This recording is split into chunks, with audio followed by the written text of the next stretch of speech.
Good morning my dear student. मैं हूं वंदना, आपके लिए लेके आई हूं कक्षा 10 यूपी बोर्ड हिंदी की क्लासेस।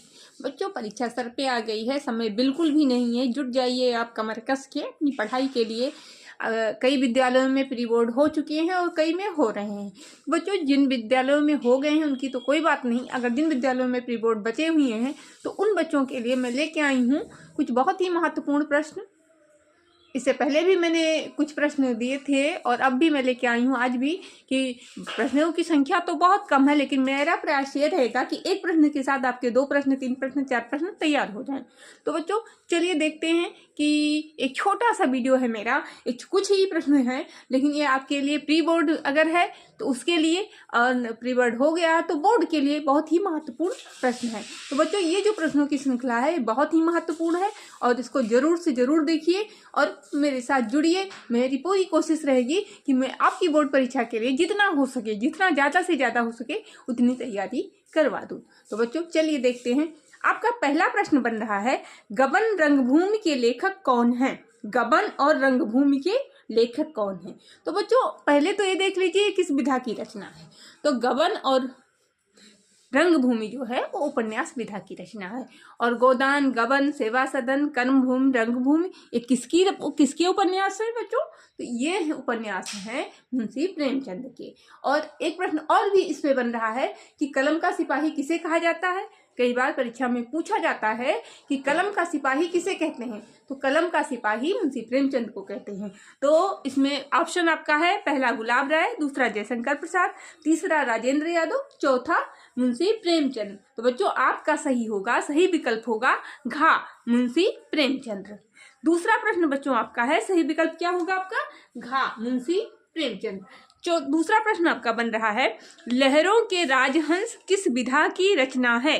प्रश्न पर ध्यान दीजिए, लहरों के राजहंस किस विधा की रचना है?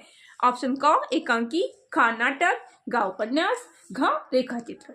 तो बच्चों लहरों के राजहंस पहले ये देख लेते हैं किसकी रचना है। तो लहरों के राजहंस, आधे अधूरे, आषाढ़ का एक दिन, ये मोहन राकेश जी के नाटक है। किसकी है? मोहन राकेश जी की रचना है। और किस विधा की रचना है? नाटक है। तो क्लियर हो गया ना? तो बच्चों अगला प्रश्न देखते हैं, रामचंद्रिका के लेखक कौन है? रामचंद्रिका के लेखक कौन है? बच्चों रामचंद्रिका रीतकाल का एक बहुत ही महत्वपूर्ण महाकाव्य है और इसको छंदों का अजायब घर भी कहा जाता है। क्या कहा जाता है? छंदों का अजायब घर। अगर कभी आपसे परीक्षा में कोई प्रश्न पूछा जा रहा है कि किस काव्य को छंदों का अजायब घर कहा जाता है, तो आपका आंसर होगा रामचंद्रिका।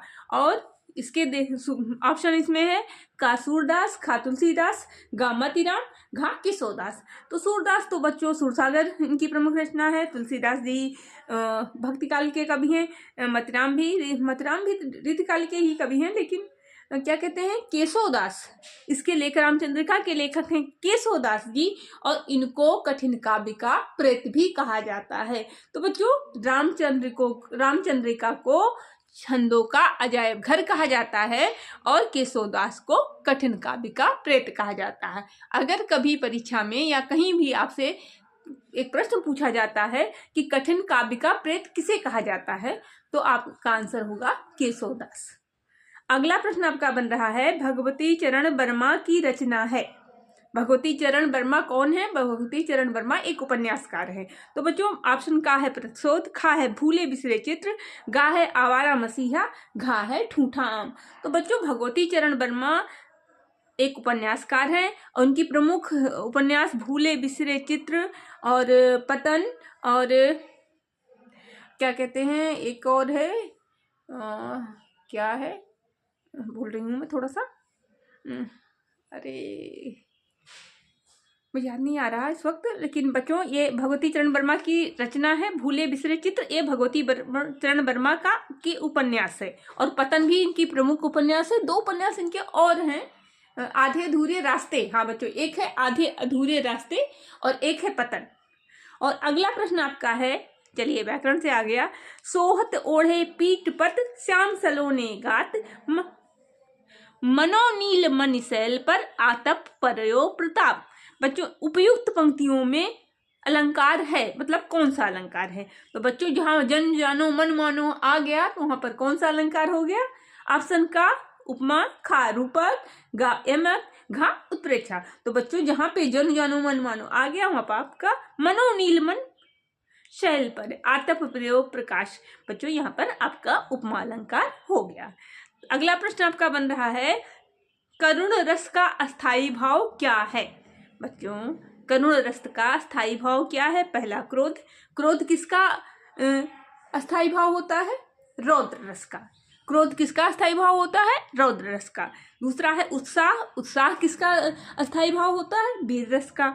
तीसरा है घा है आपका हास। हास किसका अस्थाई भाव होता है? हास्य रस का।